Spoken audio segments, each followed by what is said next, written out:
Let me be direct with you from the outset because what happened in the Strait of Hormuz 38 hours ago is being actively suppressed by the Pentagon, the State Department, and every major Western media outlet. You are not hearing about it on CNN. You are not reading about it in the New York Times. What you are not being told is that on May 15th, 2026, Iranian Revolutionary Guard naval forces intercepted and boarded a civilian maritime vessel operating in international waters and detained 7 individuals who, according to Iranian state media and confirmed by regional intelligence sources, are American intelligence officers conducting surveillance operations against Iranian military installations. I am looking at footage broadcast on Iranian state television that shows 7 individuals in civilian clothing being escorted off a 42-meter vessel by uniformed IRGC naval personnel. What the footage reveals is not fishermen or lost sailors. What it reveals are individuals with military bearing, sophisticated communications equipment visible in background shots, and a vessel configured for signals intelligence collection rather than commercial maritime operations. The Iranian government is claiming these are CIA officers. The Pentagon has issued a single statement saying it is aware of reports of detained U.S. citizens and is working through appropriate channels. That is not a denial. That is crisis management language designed to minimize a story that, if fully reported, would dominate news cycles for weeks. In the next 18 minutes, I am going to walk you through exactly what happened in the Strait of Hormuz, why this represents the most significant capture of American intelligence personnel since the 1979 embassy hostage crisis, and what the Pentagon's silence tells you about American vulnerability in the Gulf. This is the story Western media has been asked not to cover in detail. Subscribe now if you have not already, because what we are examining is a geopolitical humiliation that reveals the limits of American power in a region it claims to dominate.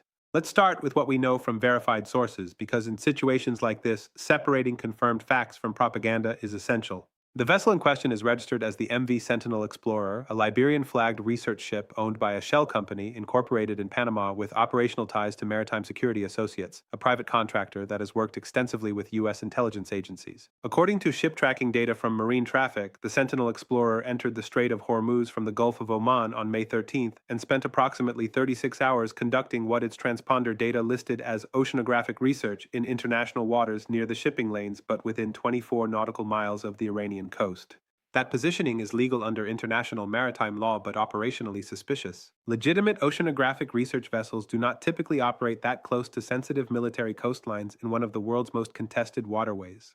Iranian state media reported that IRGC naval forces received intelligence that the vessel was conducting electronic surveillance of Iranian naval installations on Keshem Island and Revolutionary Guard coastal missile batteries. On the morning of May 15th, IRGC fast attack craft approached the Sentinel Explorer and ordered it to stop for inspection. According to Iranian accounts, the vessel initially attempted to flee toward the Omani side of the strait before stopping when IRGC vessels fired warning shots across its bow. An IRGC boarding team searched the vessel and discovered, according to the Iranian report, advanced signals intelligence equipment including directional antennas configured for intercepting radio communications, satellite uplink systems, and encrypted communication devices inconsistent with oceanographic research. The 7 crew members carried passports from 3 different countries, but all refused to answer questions beyond providing basic identification. IRGC intelligence officers on scene determined they were likely American intelligence operatives and detained them for further investigation. Subscribe if you are realizing that the framing of this as a misunderstanding or accidental detention is impossible to sustain when you examine the actual facts. Now, let's examine who these individuals likely are and what they were doing. Announcement number 1, the operational profile of the vessel and crew, matches known patterns for U.S. Navy signals intelligence collection missions. And this one matters more than anything else because it means this was not a rogue operation or private surveillance. This was almost certainly a sanctioned intelligence collection mission that went catastrophically wrong. The United States operates multiple platforms for signals intelligence collection in the Persian Gulf. The most visible are EP-3E Ares II aircraft that fly along the Iranian coast collecting electronic emissions. Less visible are surface vessels disguised as commercial ships that position close to shore and use advanced antenna systems to intercept communications from Iranian military installations, track radar emissions from air defense systems, and monitor naval communications. These vessels are typically operated by civilian contractors with deep ties to the intelligence community to maintain plausible deniability. If a Navy ship in uniform were caught conducting surveillance in disputed waters, it would be an act of war. If a civilian vessel with contracted personnel is caught, the U.S. government can claim it was unauthorized private activity. According to former CIA operations officer Robert Baer, speaking on a podcast interview 3 months ago, this contractor model is standard practice for sensitive surveillance near hostile coastlines. He described it as, and I am quoting him, a way to get intelligence we need while giving Washington the ability to deny official involvement if something goes wrong. Something went wrong. The question now is whether Washington exercises that deniability or acknowledges the mission and demands the return of its personnel. So far, the silence suggests deniability is the chosen strategy. The equipment described by Iranian media aligns with signals intelligence collection systems. Directional antennas are used to target specific transmission sources rather than passively receiving broadcasts. Satellite uplink systems allow real-time transmission of collected intelligence back to analysis centers in the United States. Encrypted communication devices ensure operational security. None of this is consistent with oceanographic research. All of it is consistent with a SIGINT collection platform. If these individuals are CIA officers or contractors working under CIA direction, their detention represents a massive intelligence compromise. They will be interrogated. Their equipment will be analyzed. Their communication protocols will be studied. The damage to U.S. intelligence operations in the Gulf will be severe and long-lasting. Captain Mehdi Ahmadi of the IRGC Navy stated in an interview with Press TV that, and I am quoting directly, "These individuals were conducting espionage activities against the Islamic Republic of Iran in violation of international law. They will be prosecuted under Iranian law, and the evidence of their activities will be made public." Received? That is announcement number 1. Announcement number 2. The Pentagon's silence is more revealing than any official statement could be. This is the part that tells you how serious the situation is. When American citizens are detained abroad under questionable circumstances, the standard U.S. government response is immediate and aggressive. Public statements demanding release, diplomatic pressure, threats of consequences. We saw this pattern when Iran detained hikers who wandered across the border. We saw it when North Korea detained journalists. We saw it when Russia detained basketball player Brittany Griner. This case has produced none of that. The Pentagon statement, released 24 hours after the detention, said only that they are aware of reports and working through appropriate channels. The State Department has declined to comment beyond confirming they are monitoring the situation. There have been no demands for immediate release, no threats. No public pressure campaign? That silence is strategic. The Pentagon cannot aggressively demand the release of civilians without implicitly confirming they are U.S. intelligence personnel operating under government direction. Treating them as wrongfully detained civilians would require explaining what they were doing with signals intelligence equipment in the Strait of Hormuz. The government cannot provide that explanation without admitting to espionage activities, so the strategy is silence. Quiet diplomacy through back channels, an attempt to negotiate release without public acknowledgement of what actually occurred. The problem with that strategy is that Iran has no incentive to cooperate quietly. Iran benefits from publicizing the capture because it demonstrates Iranian naval control over the strait and embarrasses the United States. According to reporting by Al Jazeera citing diplomatic sources, the United States has reached out to Oman and Switzerland, countries that maintain diplomatic relations with both Washington and Tehran, to mediate for the release of the detained individuals. Those contacts have occurred but have not yet produced any agreement. Stay with me because this is where the geopolitical implications become impossible to ignore. The capture of these 7 individuals is not just an intelligence failure. It is a demonstration of Iranian operational capability and American vulnerability in a waterway the U.S. Navy claims to control. The Strait of Hormuz is 21 nautical miles wide at its narrowest point. Under international law, that means approximately half the strait is Iranian territorial waters and half is Omani territorial waters, with a narrow international shipping lane running through the middle. The United States has maintained for decades that it has the right and capability to ensure freedom of navigation through that shipping lane regardless of Iranian objections. Iranian capture of a U.S. intelligence vessel in international waters, even one operating suspiciously close to Iranian territory, demonstrates that the U.S. cannot actually protect its assets in the strait if Iran decides to challenge them. American destroyers and aircraft carriers cannot prevent fast attack craft from intercepting and boarding vessels. The power balance in confined waters favors the side with local superiority in small craft and willingness to escalate. This is asymmetric warfare at sea. Iran does not need aircraft carriers or advanced destroyers. Iran needs fast boats, competent crews, and the willingness to accept risk. The U.S. Navy cannot respond proportionally to the detention of a civilian vessel without triggering a larger conflict it does not want. Announcement number 3, and this one reveals how this incident fits into a broader pattern of Iranian strategy designed to demonstrate control over the Gulf.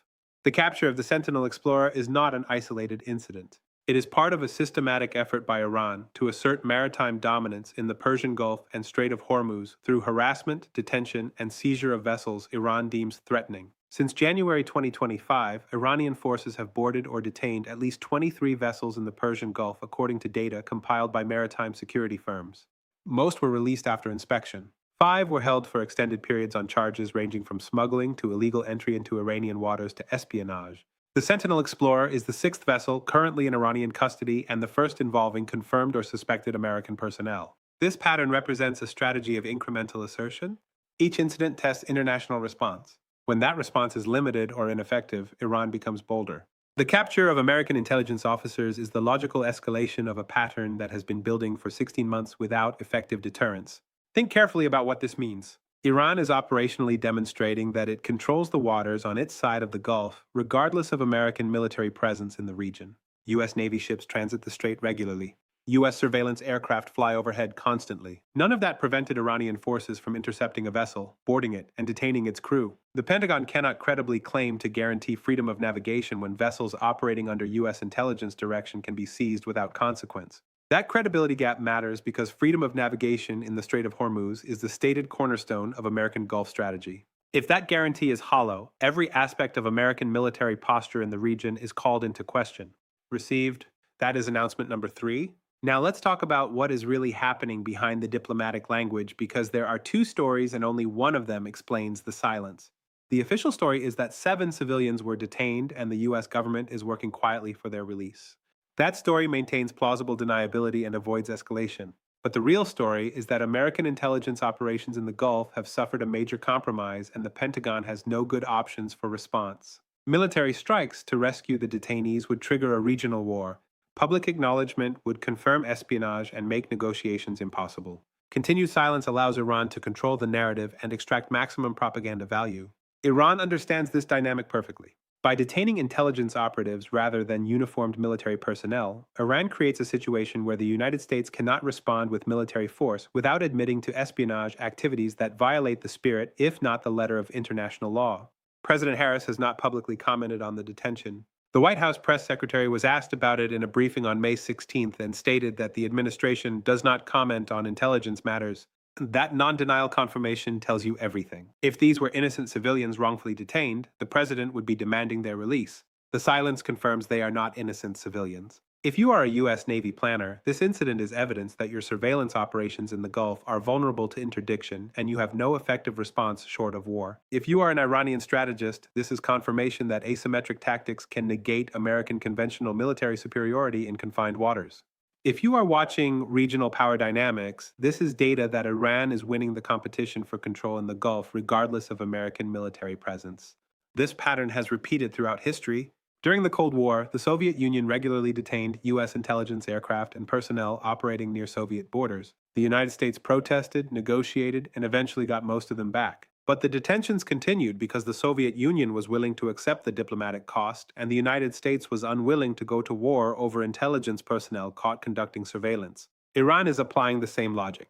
The cost of detaining American intelligence officers is diplomatic friction and propaganda battles. The benefit is demonstrating Iranian control over Gulf waters and compromising U.S. intelligence capabilities. Iran has calculated that the benefits exceed the costs. The United States faces the opposite calculation.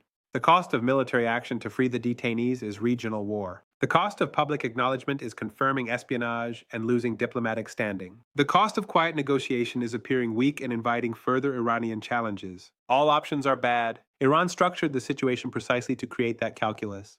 So where does this leave us? Let me give you 3 clear paths because there is no middle ground that resolves this cleanly. Path 1, quiet diplomatic resolution. The United States negotiates through intermediaries for the release of the 7 detainees in exchange for unstated concessions, possibly sanctions relief or release of frozen Iranian assets. Iran gets what it wants. The detainees return home. The incident is quietly forgotten by Western media. Likelihood? Moderate to high. This is the least bad option for Washington. Path 2, prolonged detention and show trial. Iran prosecutes the detainees publicly for espionage, uses the trial to expose details of U.S. intelligence operations, and sentences them to long prison terms. This becomes a multi-year diplomatic crisis similar to the embassy hostage situation. International pressure builds, but Iran does not release them without major concessions. Likelihood? Moderate. This serves Iranian interests in embarrassing the United States and demonstrating resolve. Path 3, military escalation. The United States decides the detention cannot stand and launches military operations either to rescue the detainees or to punish Iran through strikes on IRGC facilities. Iran retaliates. The Gulf descends into open conflict. Likelihood? Low, but not zero. Domestic political pressure in the United States could push toward military response despite the risks. I think we are on path one with path two as the outcome if negotiations fail. Iran holds all the leverage in this situation. The detainees are on Iranian soil. Iranian law applies. The United States cannot extract them by force without starting a war it does not want. Here are the questions I want you to take away. First, if the United States cannot protect its intelligence personnel operating in international waters, what does that say about American power projection in contested regions? Second, when adversaries develop effective asymmetric tactics like fast boat interdiction, can conventional military superiority overcome those tactics without disproportionate escalation?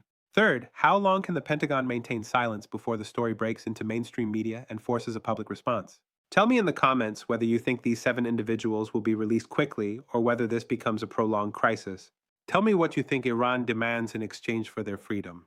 We will continue tracking every development in this story as it unfolds and as the Pentagon's silence either holds or breaks under pressure.